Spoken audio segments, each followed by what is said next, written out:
Okay, I'm here with Dale Jackson of Jackson Services. Good morning. How you doing? Good morning. Doing great.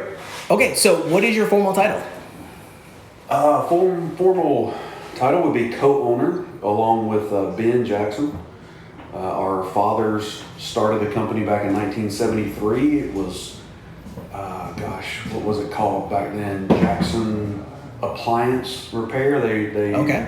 worked on appliances. They quickly transitioned from appliances to window units and refrigerators and TV antennas. Yeah, TV antennas. TV antennas. Yeah, it was way back in the day of TV antennas, and then they transitioned to refrigeration. Okay. So the difference between refrigeration and air conditioning is refrigeration typically cools machines or food. Mm-hmm.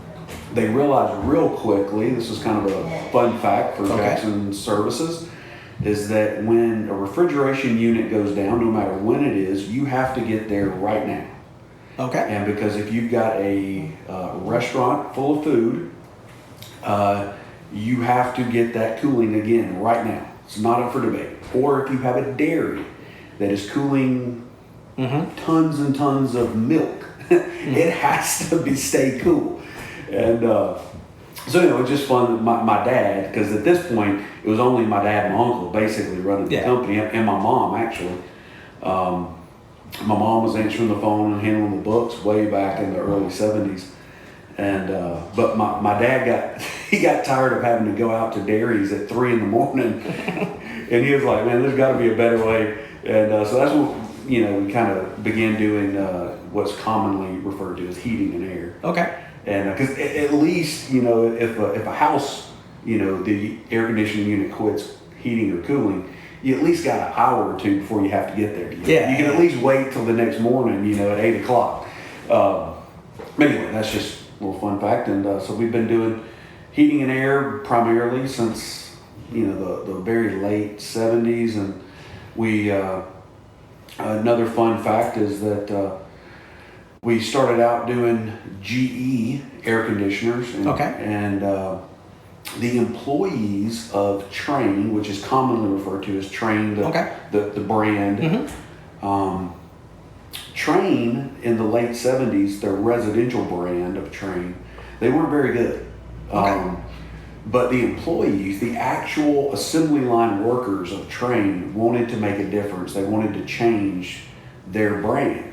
And so they purchased the GE air conditioner, which was a very good air conditioner. And so still to this day, the employees of Train still own the residential company of Train air conditioners today. And that's what we were a GE dealer back in the late 70s, early 80s. And then 1984 is when the brand switched. Got it. And so we've been a Train dealer ever since the very first one rolled off the assembly line in 1984.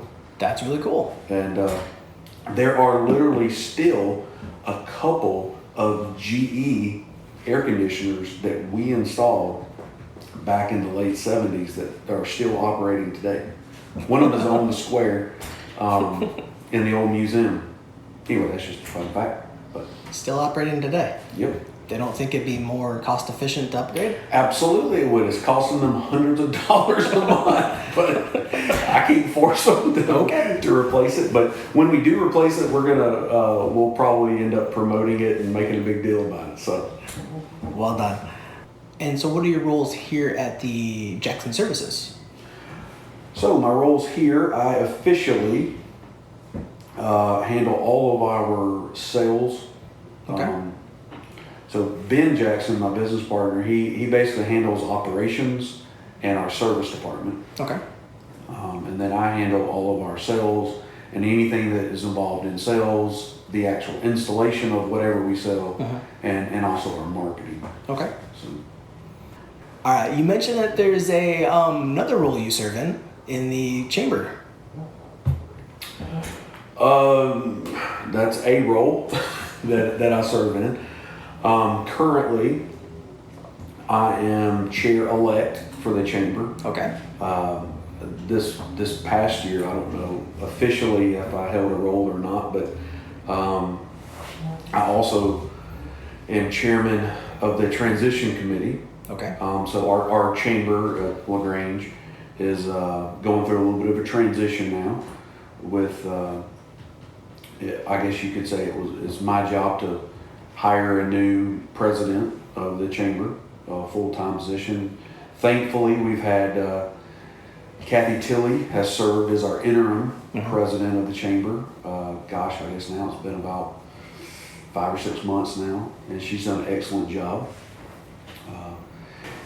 She will not be our permanent president moving forward. Okay. So now we've got to kind of ramp things back up, and hopefully within the next month or two, we hope to place a new permanent president of the chamber. So, but I am officially now chair-elect. So I guess next year I'll be chairman of the board of the chamber. That's cool. one of the many boards that I do serve on. And what does the chairman of the board do? What is the responsibilities of that role? Well, traditionally, officially not too much. Obviously, though, in a year like we just went through in 2019, it gets a little bit more complicated when you have to replace your president. And so obviously, but Marlene Rhodes was our chairman of the board this past year. And she did a very fine job in kind of navigating the waters there through that transition. George Bailey is our current chairman of the board. Okay. This year. So hopefully this 2020 will be a lot less Hectic, yes. Hopefully. So. Okay. So would you say you're most known LaGrange for this role? As like Jackson Services? Yeah, I think, I guess, I'm very blessed here in our company, because of the foundation that my dad and uncle laid here and the company that we have here. It also gives me the ability, because of my staff and the foundation here at the company, it's given me the ability to get outside of the company. Okay. And be involved at the chamber, be involved in the Boys and Girls Club, and a lot of what my passions are as far as serving the community. And I get that ability to do that, because my team here at the company, they're taking care of things behind the scenes, and which gives me the ability to kind of get out there and impact the community in more ways, and be a part of other organizations and to help the community at large. Mm-hmm. Would you care to share some of the ways you help the community at large? So, I mean, as far as the additional ways in which, and the organizations, so I serve on, apparently I just found out I'm the chair-elect of the Boys and Girls Club. Okay. So next year, I'll be the chairman of the board there.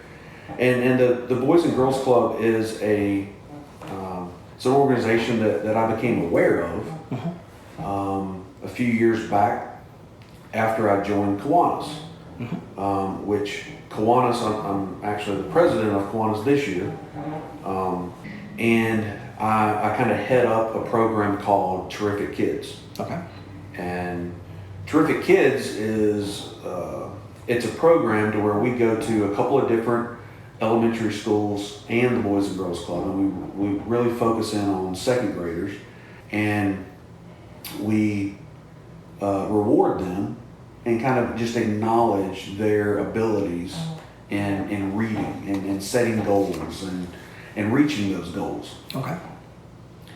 And when I first got involved, it was, I was just learning even what Kiwanis was, and then now all of a sudden I'm learning what the Boys and Girls Club is. And so through the Terrific Kids program, Kiwanis used to give out little prizes. And these were legitimately 10-cent trinkets, like a pencil or a little tag that you put on your zipper so you can zip up your jacket or something. And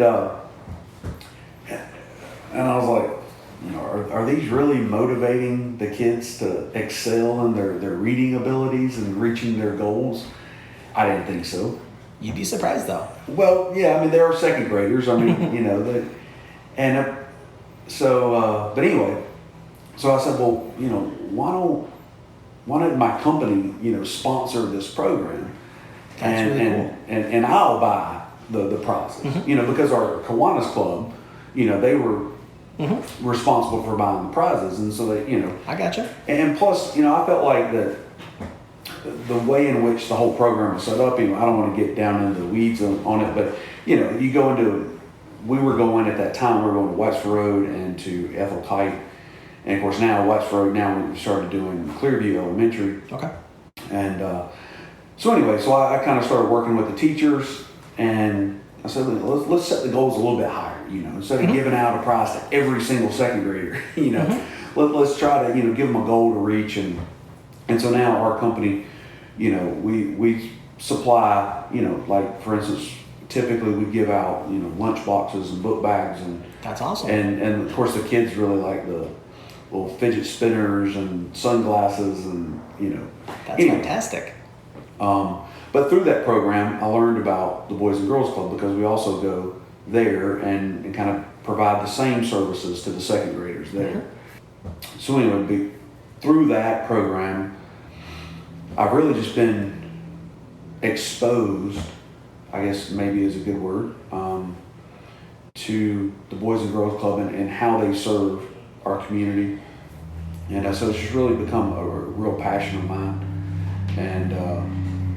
And through the Kiwanis and Terrific Kids program, one of the things that I have, when I first started it, part of what we did was every kid that got recognized for meeting their goal, that we would have members of Kiwanis, and typically your average civic club member is, an older man, and these are typically, second graders in the public school system, and they don't interact with your typical 50, 60, 70-year-old businessman, but they would come up and they would all shake our hand, and obviously, your typical second grader, real shy, and but part of what I'm trying to instill in them and kind of communicate with them, and I go over every single month when we show up in these schools or the Boys and Girls Club, and we talk about it. What does it mean to shake someone's hand? And I think that it is something that they're not exposed to on a regular basis, is the idea and really understanding. And even as a culture, we've lost that a lot. But when you shake someone's hand and you look them in the eye, and what does that mean? What does it mean, and how important is that first introduction to someone? And so every single month I talk to them about what does it mean to look someone in the eye, and I make them repeat it back to me. And what that means is when you look someone in the eye, it shows respect to that individual, but it also, and probably more importantly, it shows that individual that you respect yourself, that you are looking them in the eye. You're not ashamed, and you're proud of yourself. And so that's what I'm trying to instill in them, is a sense of pride and self-respect. And so I make them, as all 70 kids, are lining up to shake these 8 old white guys' hands, they have to. They can't go down the line until they look each one of us in the eye, and so that's a small thing, but I think through the course of the year they begin to get it. It'll have a lasting impact. Yeah, I hope so. So that's really cool. Yeah. I used to work in a Boys and Girls Club, actually. Oh, really? I spent 3 or 4 years working as an assistant youth director at a Boys and Girls Club in upstate New York. Oh, really? Yeah. Cool. But okay, you mentioned there was a handful. Are those the only 2? Not only 2, but are there others? No. I mean, yes, there are plenty of others. I lose track. So if I we'll go down the list. So I serve on the board of the LaGrange County Chamber of Commerce, the Harris County Chamber of Commerce, the Lafayette Christian Discovery Cottage Foundation, which is the foundation for the school that we started for my son at Lafayette Christian. Okay. I serve on the board of Community and Schools, Boys and Girls Club,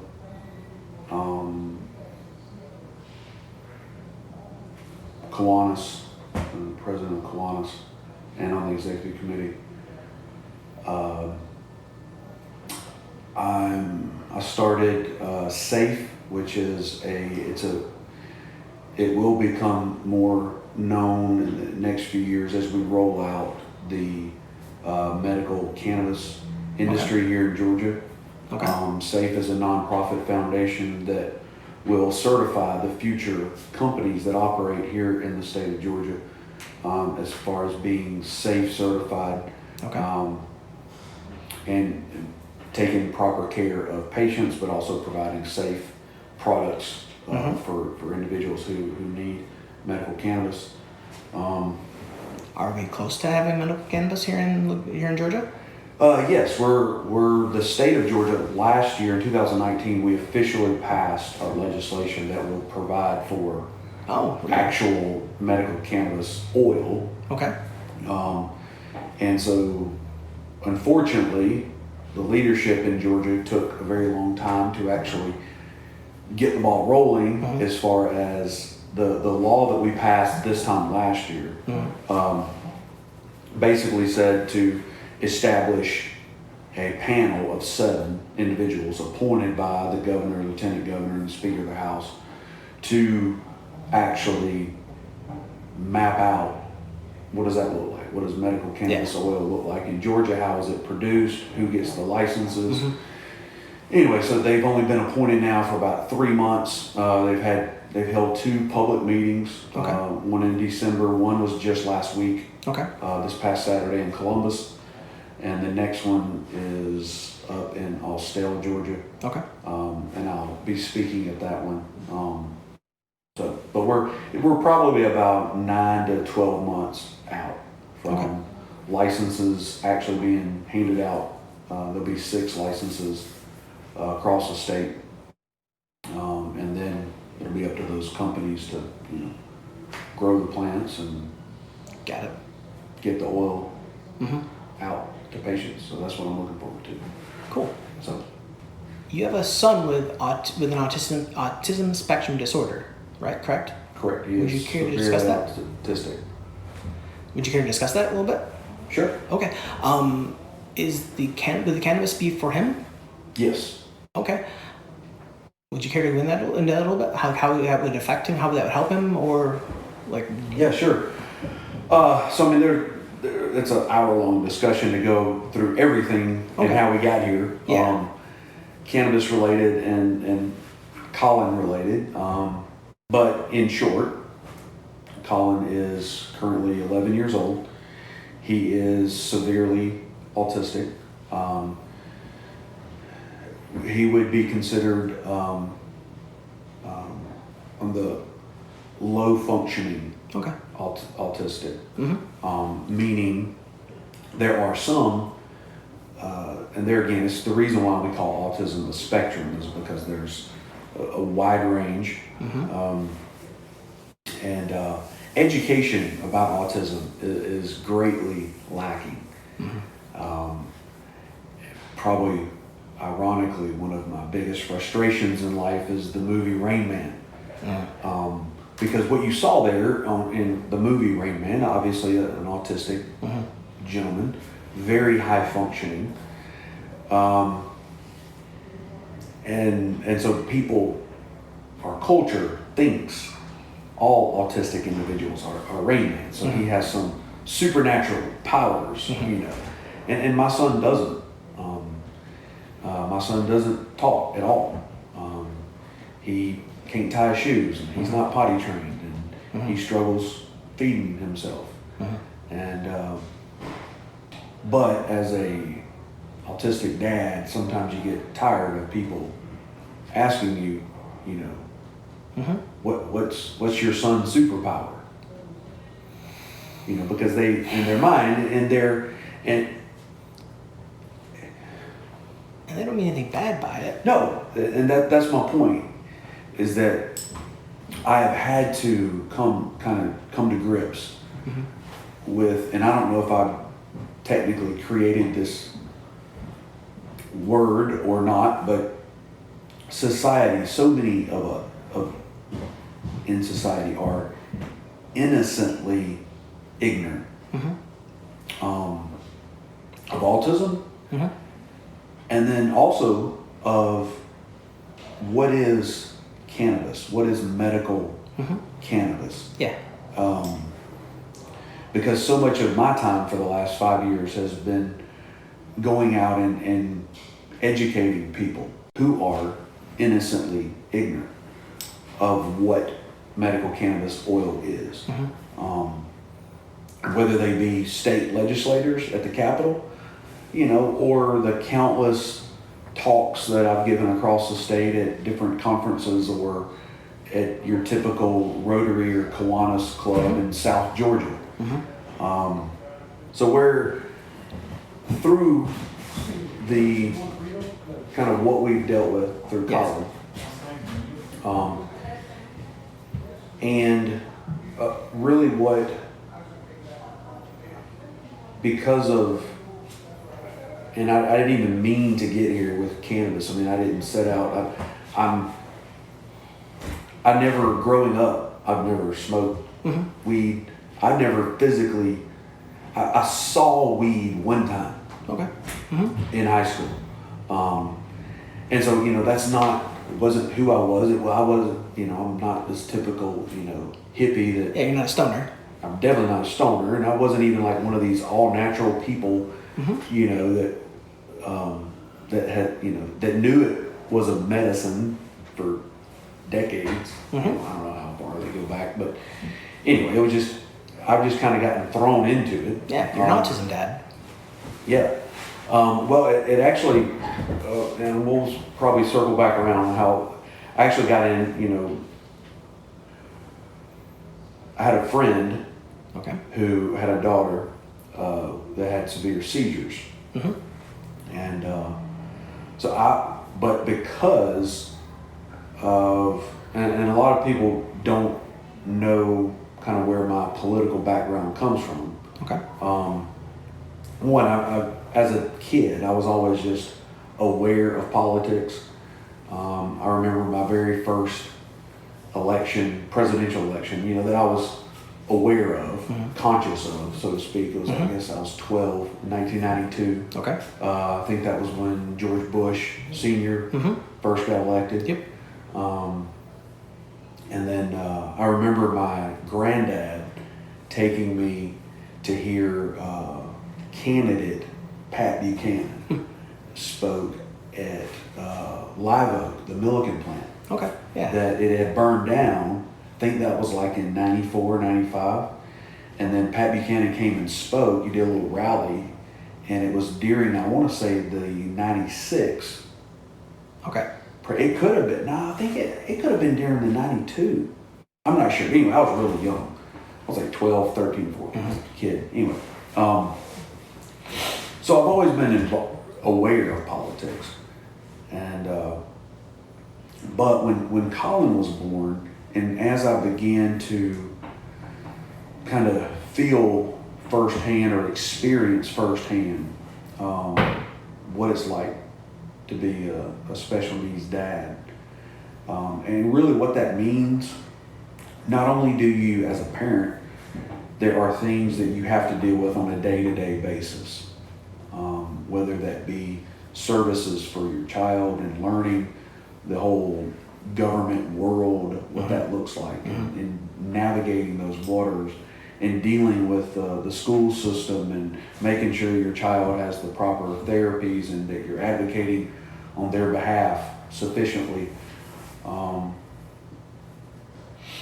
But there's a whole other half of that equation, And that is, what about after you're gone? Mm-hmm. As so much in life, and so much as what we think about in life, you want to, as a kid, you want to grow up and become an adult. You want to get married. You want to be an adult and have your own family and have your kids. And then mm-hmm. you want to grow old and have grandkids and enjoy your grandkids. And then, ultimately as parents and as we want to see our kids Mm-hmm. grow up and be successful adults and have their own families. And that's our legacy. That's what we leave behind. Mm-hmm. But as a special needs dad, you have to plan for and think about taking care of your child for the 30, 40 years after you're gone. And so not only are there a lot of physical things you have to plan for and financial things you have to plan for, but in my mind, what world am I leaving behind that he's going to have to live in, unprotected by me?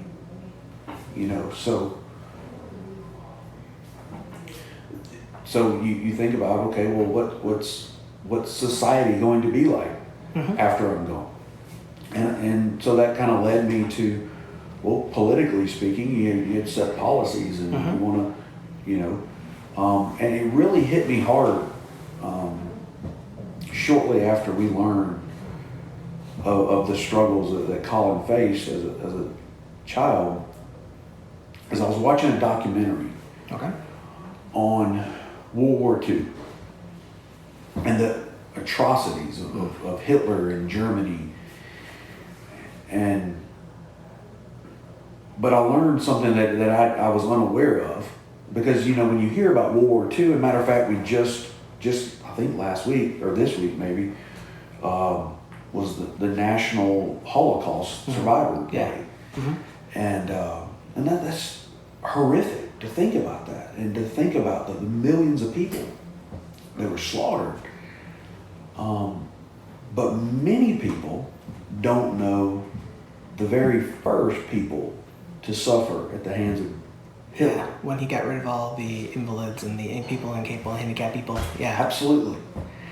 And when I learned that of how, and I get it. Mm-hmm. Especially I can't even imagine how difficult it would be to have a special needs child back in the 30s and 40s, and just the limited amount of services available, and it was tough. And so I get it when I learned that Hitler and the German government, came to these families and said, listen, I know it's tough for you taking care of your child. Let us take care of it. Because one thing, they also had universal health care. Mm-hmm. So the government was responsible for whatever services they did provide to these individuals. The German government was responsible for it. And so that's why they said, well, just let us take care of it. It's tough on you. We understand as a parent it's tough. Let us take care of it. And then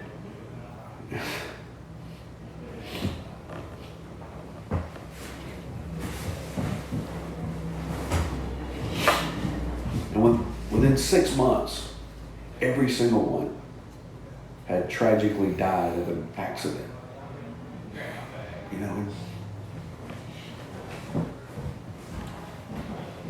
Learning of that changed my life, because I thought, what are the chances of our government one day becoming that? Mm-hmm. And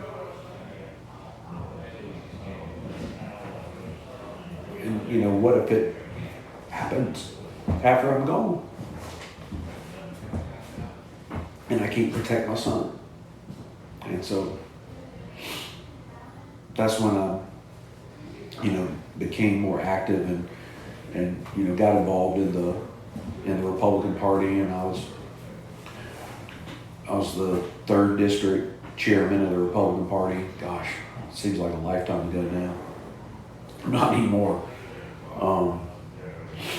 But because of my involvement in the Republican Party, I had a great chance to meet a lot of the state legislators and kind of learn about. So many people don't even know about our state government. It's because most people just watch Fox News or CNN, and so they know that we have a president, they know we have a senator, maybe if they can understand the difference between 2 senators and 14 congressmen. But then we have congressional districts here in the state, and our whole political process. Partly it irritates me, but partly it's just fascinating to understand the two-party system. And even though I'm not really a big fan of the two-party system, but I'm a free market guy, so I think we should let anybody. Okay. Anyway, that's a whole nother discussion. But anyway, I'm trying not to get distracted. But so through my involvement in the political process of learning our state legislators and our U.S. reps and anyway, so now I'm circling all the way back to cannabis because of understanding and knowing our state legislators. When my friend his daughter was battling some really serious stuff, and they were facing brain surgery because her seizures were getting worse and worse and worse, and so the procedure that they had scheduled was they were going to go in and cut out a piece of her skull and insert the sensor so that they could evaluate and run tests over the next couple of months and really pinpoint exactly where her seizures were coming from, and then they would come back in and then remove a portion of her brain. And then he was just going down kind of the steps of best case scenario. She's going to have to learn how to walk and talk again. And they hoped that would be possible. But nothing's certain when you go in and start removing pieces of the brain. And I told him, I said, look, I don't know anything about cannabis and weed, but there's something going on at the Capitol, and there's some people up there that want us to be able to, have medical cannabis here in Georgia. This was back in 2014. And I said, you may want to look into it. And I said, I can help put you in contact with some people at the Capitol. And needless to say, within a week, he started learning about it and had moved his family, his wife and daughters, out to Colorado. And she was experiencing her first week of being seizure free in a very long time. And then at that point, I was still just kind of helping them and their family and just helping kind of push the legislation along and help kind of point them in the right direction of who to talk to. But the more that I learned kind of through them and just trying to help them, as I learned of the possibilities that this may also help with autism. And that's really when, up to that point, I was kind of trying to stay hands off, just kind of point him in the right direction. But then once I learned that there could possibly be ways that could help Collin, that's when I kind of jumped headfirst into it and became much more involved, and now I'm extremely involved. And we actually developed 3 different formulas of oil specifically for treating autism and varying degrees of autism. Even though Collin is very, what we would call low functioning and very severe autistically, thankfully, to date, he doesn't demonstrate any of the what we call the severe behavioral issues. So no violence. Yeah. Correct. No what we call self-injurious behaviors. Okay. And however, part of what my passion behind cannabis is that I've been very vocal and very social media active, and I feel like to some degree that's helped me kind of communicate and get the word out there about what autism is. However, you could call it a blessing or a curse, I'm not sure, but I've gotten to know autistic families all across the world, and I've seen firsthand those children that demonstrate those very severe behavioral issues. And it's really in self-defense for themselves. I mean, we don't know what it's like to experience whatever is going on in their brain. Yeah. That would make the idea of ramming your head into a brick wall a good idea. And unfortunately, it's very common in boys, more so. Okay. And typically, it is brought on with puberty. And so I guess my point is that it's not something that, well, it's either there or it isn't from the beginning. It happens. Yeah, it happens slowly, and it's onset with puberty, and you're still looking down the barrel of a gun. Right. And so I guess a lot of what I have done to date with Collin is really in preparation for if that day ever comes. And I have seen cannabis oil be extremely effective for those families. Okay. So anyway, and with no side effect, no negative side effect, and that's so much of what kind of has changed my trajectory. And I didn't see it then when it was happening. I was horrified when I experienced it the first time, but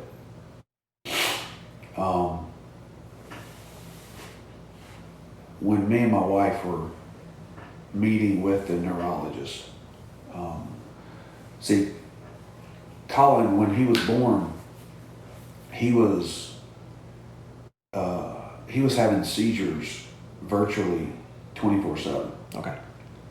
But there was no physical manifestation of that. It was an all-encompassing, what they call generalized seizures that encompassed the whole brain, and it just really stunted his development. And we didn't even know it. We kept taking him to the doctor, and the doctor kept telling us, this pediatrician kept telling us, well, boys develop later than girls. I mean, because he was just a little baby. So it wasn't like we could complain about him not talking yet. Yeah. At 6 months old. Yeah. But he wasn't, sitting up on schedule. He wasn't rolling over on schedule, but he was still appeared to be a normal functioning child. And finally, when he was like 10, 11 months old, that's when we just basically demanded that something's not right, and we want to take him to a neurologist, and that's when we discovered he was having seizures. And but that day in Macon, talking to the neurologist and having him explain to us, at this point we knew nothing of autism. We just were only focused on the seizures. Yeah. And the doctor was explaining to us how, best case scenario, they hoped to find a medication that would stop the seizures. But if they did, there were definite side effects. And these were severe side effects. And we dealt with them for years of mood swings and no appetite. And we didn't know this at the time, but with just autism in general, that's it's a complication with what they'll eat, what they want to eat, what they can't eat, and with the sensory, the texture of the food, and so forth and so on. But anyway, so he said, but if we can find a medication that has hopefully not horrible side effects that will stop or reduce the seizures, we'll only be able to keep him on those medications for a few years, because those medications this was not up for debate. This was medical fact. I'm going to circle back around on why that really irritates me so bad, but it's medical fact that more than likely that medication is going to start destroying one of his kidneys, his organs. And so that we're going to have to switch his seizure medication at some point to a different medication that will destroy a different organ in his body.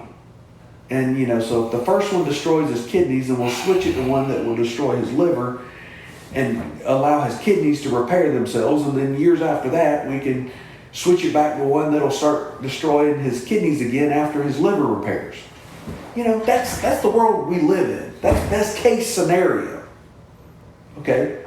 So fast forward years, and now I'm at the Capitol lobbying for cannabis, and I'm having to argue against someone who the best thing they can come up with is that they think that cannabis might reduce the IQ of someone by 10 points. There was no other negative side effect. And so my response to that is, my child can't tie their own shoe. I'm not worried about 10 IQ points. I'm worried about their kidney and their liver. Because still to this day, after thousands of years of history with cannabis, say about it what you want, but there is no physical, medical, negative side effect. It has been proven to be effective in seizures and autism and countless other things. And I tell this story a lot because of all the families that we were helping with oil, and she had an autistic child, and it was either spring break or the first week, after school was out for the summer. Long story short, the son, the child, went to stay with his dad for a week, on vacation, and the dad was out in California, and so anyway, she sent the oil with the child, and in typical husband, or I guess in this case ex-husband or male, whatever, wasn't paying attention, so the mom says, give him 0.3 milliliters, in the morning, and 0.3 milliliters in the afternoon, So what does the dad do? Well, 3 milliliters. 3 milliliters. Okay. Yeah. 10 times. So then shortly after he's like, sir, I don't know what led him to realize that. Maybe the mom called and just checking up. And anyway, so she's freaking out, calling me, and like, what do I do? What do I do? The dingleberry gave him, 10 times the amount that he was supposed to. And I was like, well, calm down. And when he wakes up from his nap, because he's about to take a nap, he's probably going to be hungry. And give him something to eat. And that's exactly what happened. Yeah. He took a nap. And he woke up and he was hungry. And he had a sandwich. But can you imagine So that's the world I experience, but yet I'm having to go to the Capitol and argue about people that they would have my child taking all of these extremely powerful drugs that are going to do nothing but numb him and turn him into a zombie and kill his organs at the same time. And I have to actually argue with these people that to make this all natural cannabis medicine legal for my child, that worst case scenario, if we happen to screw up and give him 10 times the amount we're supposed to, he's just going to take a nap, which in the autism world is a great thing. Because I went literally 5 years without seeing my child sleep. Your typical parent doesn't even think about that. They get frustrated when their child wakes up at 7:30 on a Saturday morning. Well, try when your child only sleeps 2 or 3 hours every single night. And when they wake up, you can't explain to him that it's 3 a.m, you need to go back to bed. Doesn't understand that. And on a good day, when he's happy, he's extremely loud. He's not saying a word, but he's loud. And that's a good day. So what do you do? What do you do with a 4-year-old at 2:30 a.m, and you've got a wife in the bed, you've got 2 other children, or this time at least one other, 6-year-old daughter. So that's why I spent hours just driving. I just get him, put him in the truck, and we'd go watch. He'd watch movies, and I'd drive for hours, or go sit in the parking deck. And I joke, I tell people that this isn't a joke, this is reality. And I don't even know why it's reality, but I literally listened to the movie Cars probably 300 times before I ever actually got to watch it. I had it memorized, never seen it. Because it was going on right behind my head. I gotcha. But he loved riding, driving, and he loves Disney movies. Disney has some hocus pocus or something on their movies, because I swear it happened just this morning. He was upset at 5 but anyway, he just loves Disney movies. But from the time he was maybe 12 to 18 months, and this was as we're learning about his seizures, and then we quickly, I think his seizures kind of evolved into his autism and his behavioral, or just his, anyway. But he didn't sleep from probably 2 until we started treating him at the age of 7. So there were... On the medication thing, if I can interject, I have a seizure disorder because of the brain tumor, and I take medication out the wazoo for it. I'm on 2 different seizure meds every day, and it's killing my insides. So yes, I had a feeling that you probably understood what I was saying. Yes, I had 6 months of intractable seizures because of the brain tumor we didn't know about, and and I cut a big chunk of my brain out, so I have seizures now. And it was a good 2 years without driving after the seizure, after the tumor resection and the craniotomy, because of the big chunk of my brain they removed here. I couldn't walk or talk after the tumor removal either. So yes, I understand completely. Well, not understand completely, but I have a good understanding of what you're talking about with the seizures and the killing of the internal organs. And you're able to communicate what you're experiencing. Yes, exactly. And I can't imagine if I wasn't. Yeah. Which obviously makes it more complicated treating someone who, can't communicate.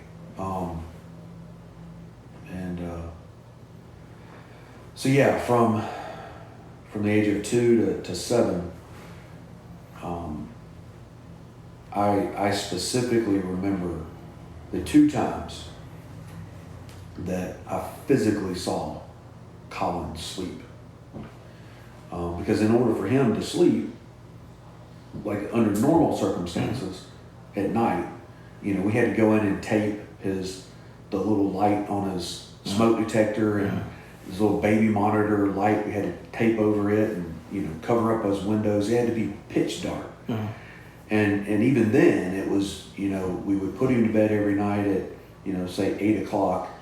Well, he would lay in his bed just rolling and rocking and banging the wall and or get out of bed and be tapping his head. Like, he's never physically like banged his head like against the wall or anything, but he likes to rock. Okay.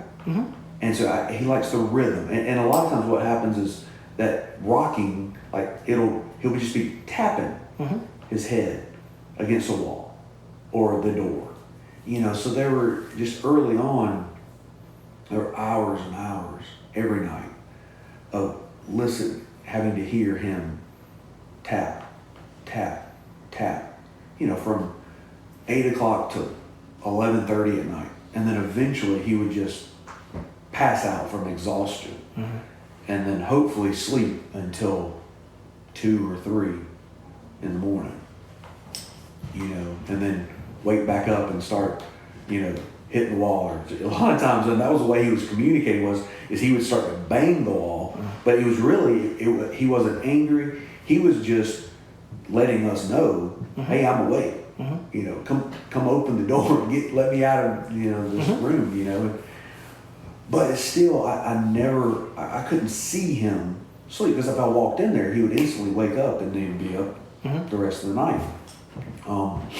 But there were 2 times that, because of everything we dealt with Collin, when we would go on vacation, every year we go to vacation. We go to Pigeon Forge every summer, and every winter we go to, it's called Lake Junaluska up in North Carolina. Okay. It's actually a Methodist community around this really big lake. Anyway, my mom and her whole family, they're big Methodists from North Georgia. So anyway, we go up there in the wintertime to kind of like a family reunion for my mom's family, because they're all from North Georgia. And but me and my wife Sarah, we would take separate vehicles, because we just never knew what may or may not happen, and I may have to come home. I got you. If we took Collin, and so, and it always happened. Well, he would always typically wake up, really early, especially in vacation in a weird place, and so I would have to, I didn't want to wake up the other 25 family members, in the house, so I would take him riding. And generally speaking, whenever that would happen on the last day of vacation, I'd be like, look, I'm just heading home. It's 3 o'clock in the morning. I'm heading to Georgia, and so, but for whatever reason, but it happened twice. Coming through Atlanta, of course, I'm leaving North Carolina or Pigeon Forge to 2:30 in the morning, and so 4:30, 5 o'clock in the morning, I remember looking in my mirror and seeing he just passed out from exhaustion. He was sleeping, but I got to see him sleep. I got to see my child at peace. As a parent, you don't think about that a lot of times. You don't think about things to be grateful for. But to be able to see your child sleep, anyway, so that's one of the things that has really touched me when we started treating him with cannabis oil. And the first time I came home from work and I saw him as a typical 7, 8, 9-year-old little boy who had a hard day working, playing at school, was tired. 5 o'clock in the afternoon, he was just taking a nap on the couch. I got to see, just watching. It was amazing how his body started to grow. He still is tiny for an 11-year-old boy, but before we started treating him with cannabis oil, I mean, he was tiny because his body he was exhausted. They can't rest, and can't grow if you can't rest. Yeah. I mean, his body was constantly at motion. And he was only sleeping 2 or 3 hours a night. You know, and anyway, and now, you know, it's not perfect. He still can't communicate with us at all, verbally. Some things, I mean, he's beginning to understand things that we say. Okay. But, you know, it's not like I can tell him, hey, Collin, it's time to go to bed, and him just walk up, you know, go to bed. But, you know, just the other day, I told him, you know, he was across the room and we were getting ready for church, and I told him, I said, come over, it's time to put on your shoes, you know, come over here. And actually I told him to sit. We have a little coffee table, and he's tall enough where he can sit down at the coffee table and let me put on his shoes. Okay. Well, he walked over to me and he just sat down on the floor. That's fine. Yeah. You know, you got the point. Yeah. Hey, you come over here and sit down wherever, you know, it's time to put on your shoes. And so that was encouraging. But, you know, but now, you know, we still put him to bed every night at 8:30, and now he goes to bed. And he'll typically sleep every night. You know, I guess now what I would describe as a rough night is, you know, he may wake up at 5:30. You know, and so instead of him waking up you got to wake up at 7 every morning. To, you know, I take him to school every morning and get him dressed, and typically I'm up anyway at 5:30. You know, and so that's really nowadays that's the typical worst case scenario. You know, is his body is able to calm enough for him to sleep. You know what I mean? So that sounds like a miracle. It's changed our lives, you know, for the better. So anyway. Well, that sounds like a good place to end the interview. What's your time looking like?